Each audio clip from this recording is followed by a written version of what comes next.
بسم الله الرحمن الرحيم. هل أتى على الإنسان حين من الدهر لم يكن شيئا مذكورا إنا خلقنا الإنسان من نطفة أمشاج نبتليه فجعلناه سميعا بصيرا إنا هديناه السبيل إما شاكرا وإما كفورا إنا أعتدنا للكافرين سلاسل وأغلالا وسعيرا إن الأبرار يشربون من كأس كان مزاجها كافورا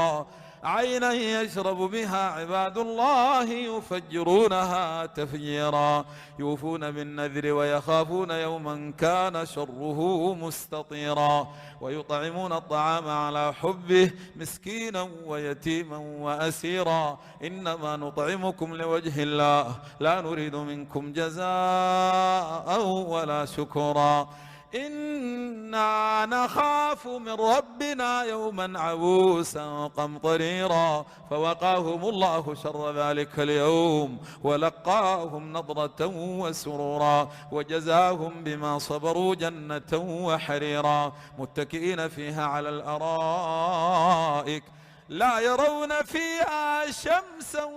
ولا زمهريرا ودانية عليهم ظلالها وذللت قطوفها تذليلا ويطاف عليهم بآنية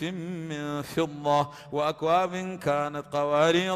قوارير من فضة قدروها تقديرا ويسقون فيها كأسا كان مزاجها زنجبيلا عينا فيها تسمى سلسبيلا ويطوف عليهم ولدان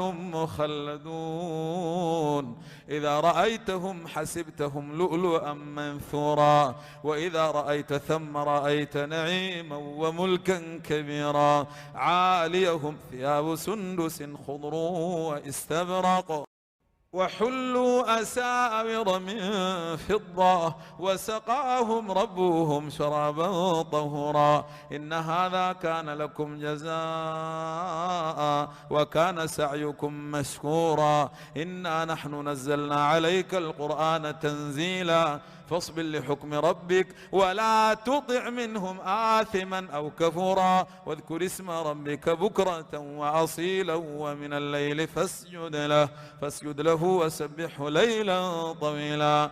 إن هؤلاء يحبون العاجلة ويذرون وراءهم يوما ثقيلا نحن خلقناهم وشددنا أسرهم وإذا شئنا بدلنا أمثالهم تبديلا إن هذه تذكرة فمن شاء اتخذ إلى ربه سبيلا وما يشاءون